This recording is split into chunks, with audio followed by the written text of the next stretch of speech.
Merci de comme Souka ya journal na biso topo de la gloire. Mais pour nous ça, et ça pour nous considérer qui na minute oyo les rois de actualité na minute so actualité et ça les sociétés actualité na internet et ça ya kolala parce que mon compte ya actualité azali koloba société azali ko tchatchu sur badatité yango ba patron ya ba chaîne YouTube ba leli ba patron ya ba chaîne YouTube ba leli ba YouTuber ba analyste bazali kolela pamba te yende mutakaka actualité na minute oyo azali lisusu te azali komona na susu te na actualité yenani bolanda bino moko na journal nega kaisa personne qui nourrit internet à la communauté congolaise. Tu es d'accord avec moi ou pas?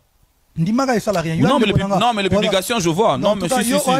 Tu as le droit. Non, publication je vois. Famille a le droit. Ndimanga no que c'est Fali, le nom de Fali Ipupa qui nourrit. Ça revient tout le temps, ouais.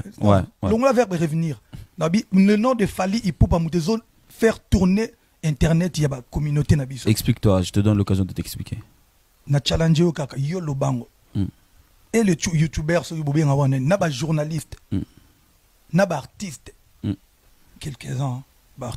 Et ngaye bino moko boyoti koyoka artiste Fali Ipupa ndenge ati koloba donc actualité et sima magande na maboko na ye moto akoboya yango azali te biso moko be tozali komona na minute oyo actualité ezali lisusu te na internet pamba te ba page polémique pe bazali kolela pourquoi pas ba youtubeur pe ba analyste nyoso bazali kolela pamba te absence ya artiste Fali Ipupa oyo akenda sango o azalaka international moto akoboya yango azali te pamba te yende mutu anorisaka pe yende mutu alesaka bango pe alesaka internet donc pour na boy bade eteke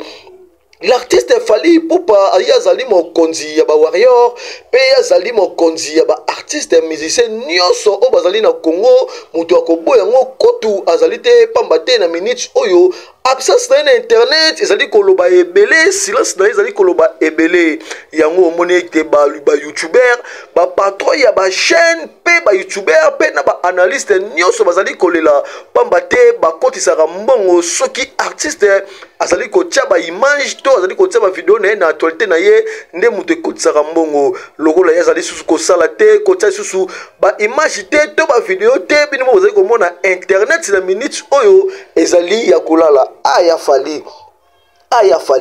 pardon yaya zongsela ba internet zongsela biso actualité papa laissa ba chaîne na biso zali kolia lisusu te pamba te yo zali koloba te yaya aya Fali to bondeli yo pena ba warrior bo bondela ya Fali ko azonga pamba te ye moto emonani ke azalaka mokonzi ya actualité moto aleki na actualité azalaka te po soki moto aleki na actualité ba mise bazali ebele na Congo kasi na minute oyo biso ba poto ya ba chaîne to ba youtuber to ba analyste tozali toujours kolela pamba te ba chaîne na biso zali kokotisa lisusu mbongo te yango boye ba ete artiste pona koselemo ke l'artiste Fali Ipupa azalaki le 6 février oyo akendaki kovisite Stade de France mais alakisaki na ye te atiaki ba image te alingaki te ke anourrir bino nsima konourrir bino boyaka toujours wana mpona kofinga yango magazine topo de la gloire tolobaki ete tosala yango mwa analyse ya koloba na ndenge kaka ezalaka donc aya Fali silence na yo mpe ezali kosala biso mabe papa toa na posa na yo vraiment bawayo baa na posa na yo bamise congolais baa na posa na yo mpe bapato ya bachaîne YouTube baa na posa na yo pamba te yo nomi tolesaka bango na bajournaliste mpe baa na posa na yo yaya zonga exception actualité